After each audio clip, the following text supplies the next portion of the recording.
into Islam,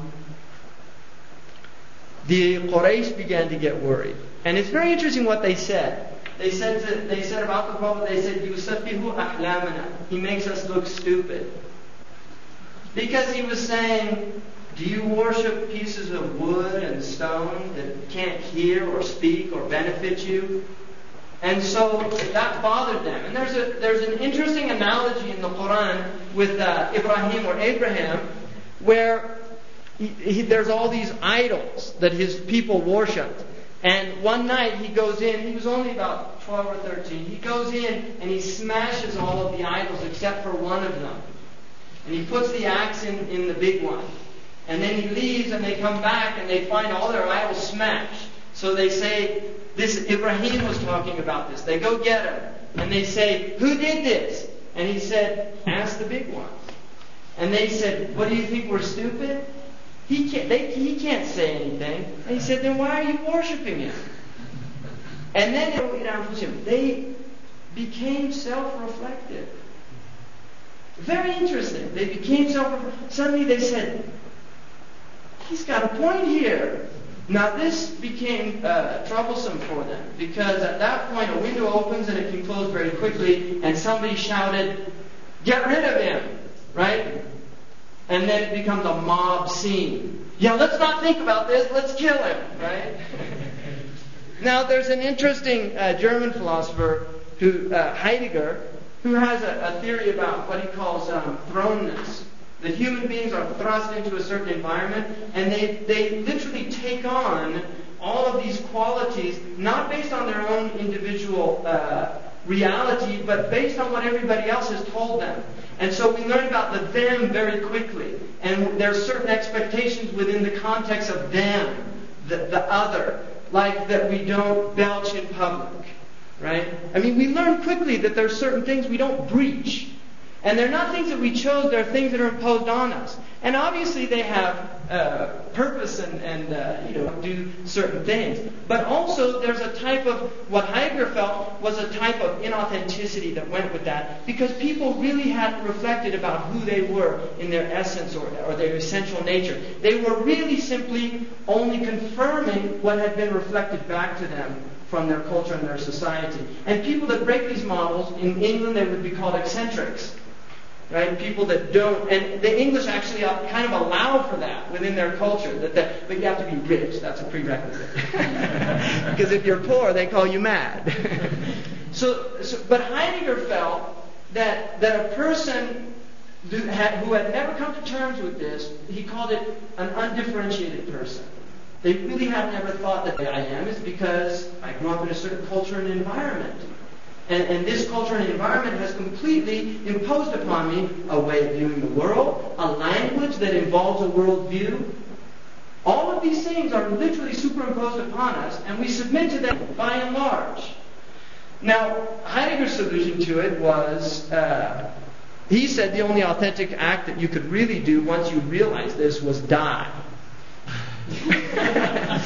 In other words, nobody's going to teach you how to die. You will do that very authentically. So he said you become a being unto death. But for the Muslim, and I really think that the Quran really did this to these people, it forced them to look at what Heidegger would call their thrownness. In other words, why are we worshiping these idols? Why are we burying our baby girls alive? You see, it's like in certain cultures, I mean, in this culture we have a very serious crisis where there's reflection on both sides with the abortion issue. I mean, there's people who say this is wrong. And we hear that and we have to think about it. Whereas in that culture, nobody was there saying it was wrong. They were saying it was perfectly acceptable. Saying, this is wrong. That's a very strong thing for a people who have not given a lot of reflection to themselves or their cultures. So the Quran begins to literally question things very deeply. And the first period, which is 13 years, is called the Meccan period. Now during the Meccan period, the dominant themes within the Quran are primarily what in Arabic is called Tawheed. sometimes translated as monotheism, which is, I don't like that translation. The actual word in Arabic translated it quite literally, making of one. But the word means, from a Quranic perspective, is worshipping Allah or God with absolutely no association in that worship. Nothing is associated in that worship with God. Nothing whatsoever. And this is, if you want one word that will give you the theme of Quran, it's this word. And this is why the Muslims have, in the Western comparative religious tradition, they have been called radical monotheists. More so than the Jewish tradition and more so than the Christian tradition. The Muslims are considered radical monotheists. There is absolutely no anthropomorphism in Islam. There is no association. And probably one of the most definitive verses in the Quran about the nature of Tawheed is لَيْسَ كَمِثْلِهِ شَيْءٍ. There is no thing like God. The early community said, whatever occurs to your intellect, God is other than that. The companion of the Prophet, Abu Bakr, the Siddiq, the second Khalifa, or the first Khalifa after the Messenger, said, your inability to comprehend God is your comprehension of God. Your inability to comprehend God is your comprehension of God. That is the essence of Tawheed. Now, here's where we get in a problem.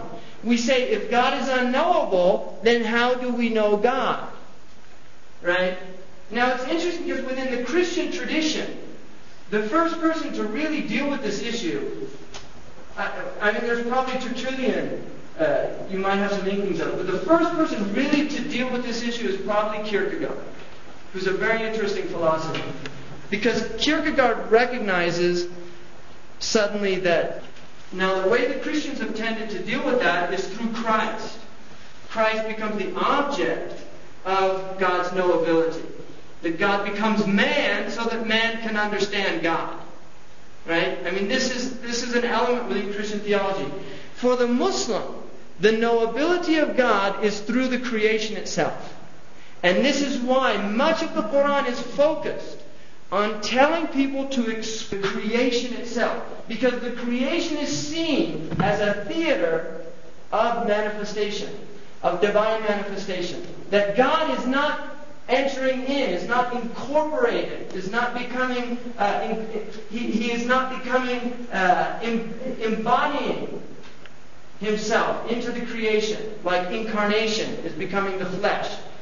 And likewise, what Montgomery Watt would like to suggest is that somehow God has imbibliated himself. Nice, fancy PhD word. That God became book, right? Which is not true. The Muslims do not look at that, even though they do believe that the Quran is an attribute of God. That this Quran that we have here, we do not say that this is God's, God on earth or something like that. No. Although we do believe that the Quran is the speech of God, and we believe it's the uncreated speech of God. In the eternal meanings that move into the vehicle of language, the intentions of God. That is the speech of God. So Tawheed is a very important theme. The next idea is the idea of Akhirah. And Akhirah means what comes after, it means the end. The hereafter. The interesting thing about the Arabs is the Arabs did not believe in a hereafter. Many traditions have a hereafter. The Arabs did not believe in a hereafter. They thought, this is it. When you die, it's over.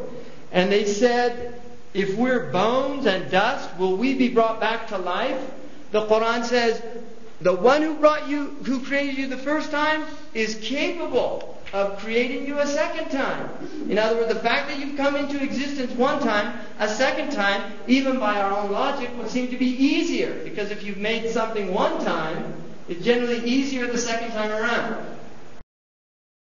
Logic behind that. So the Arabs denied this idea of Akhirah or the next world. Now the next world in the Quran is quite descriptive.